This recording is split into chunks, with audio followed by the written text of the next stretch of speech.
नमस्कार, मी वृषाली पाटील बातमीपत्रात आपलं स्वागत करते। सुरुवातीला आपण पाहणार आहोत पुणे अत्याचार प्रकरणात आरोपीची शोध मोहीम सध्या सुरू आहे। काय नेमकं घडतंय पाहूया टॉप 9 बातम्यांमधून। स्वारगेटमधील घटना शांततेत घडली। घटनेच्या वेळी मुलीने कोणताही प्रतिकार केला नाही। गृहराज्यमंत्री योगेश कदम यांच्या वक्तव्यानंतर वाद। ते कुठलीही हाणामारी, तिथे कुठलेही आर्ग्युमेंट, तिथे कुठलेही फोर्स असं झालेलं घडलेलं नाही। जे काही घडले ते अतिशय शांततेने घडून झालेलं आहे।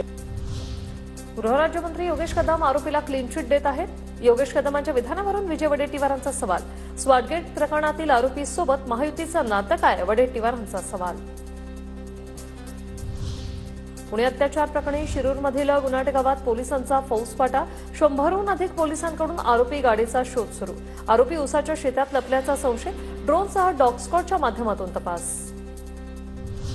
लाडक्या बहिणींवर अत्याचार करणाऱ्या नराधमांना फाशी झाली पाहिजे, त्यासाठी सरकार प्रयत्न करणार। पुणे अत्याचार प्रकरणानंतर उपमुख्यमंत्री एकनाथ शिंदेंची प्रतिक्रिया। कुणालाही सोडलं जाणार नाही, त्यांची खैर केली जाणार नाही आणि अशा नराधमांना फाशीची शिक्षा झाली पाहिजे, यासाठी सरकार पूर्णपणे प्रयत्न करेल।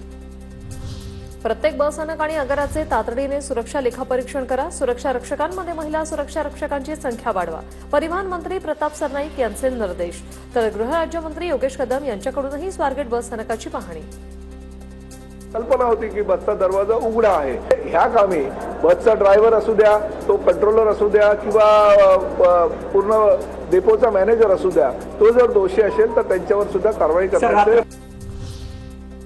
बीड आणि स्वारगेट प्रकरणात तपास संथगतीने करण्याच्या पोलिसांना सूचना। पुण्याच्या पालकमंत्र्यांवर कुरघोडी केली जात असल्याची चर्चा। रोहित पवार यांचं ट्विट। स्वारगेट प्रकरणातील आरोपी दत्तात्रय गाडेचा राजकीय माजी आमदार अशोक पवारांच्या बॅनरवर फोटो, तर त्याच्या डीपीला आमदार माऊली कटकेंसोबतचा फोटो। मात्र गाडीशी काही संबंध नाही, कटके आणि पवारांचं स्पष्टीकरण। पुण्यातील अत्याचाराच्या घटनेनंतर विरोधक आक्रमक। पुण्यात राजकीय आश्रयाखाली गुंडगिरी सुरू। संजय राऊतांचा आरोप। तर पुणे पोलीस आयुक्त काय चॉकलेट खात बसलेत का? काँग्रेसच्या विजय वडेट्टीवार यांचा सवाल।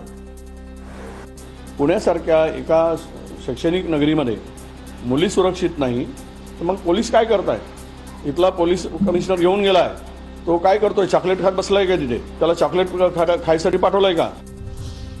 आरोपी राजकीय पक्षाशी संबंधित आहे का? ठाकरे गटाच्या अंबादास दानवेंचा सवाल। आरोपीच्या मागे राजकीय व्यक्ती आहे असं म्हणणं चुकीचं।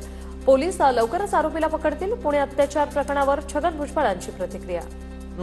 कोण जो होता आरोपी त्यालाच पकडला नाही, तर जो आरोपी तुम्हाला माहिती नाही, पोलिसांना माहिती नाही, त्याला राजकीय सपोर्ट होता हे म्हणण्याचं काय कारण आहे?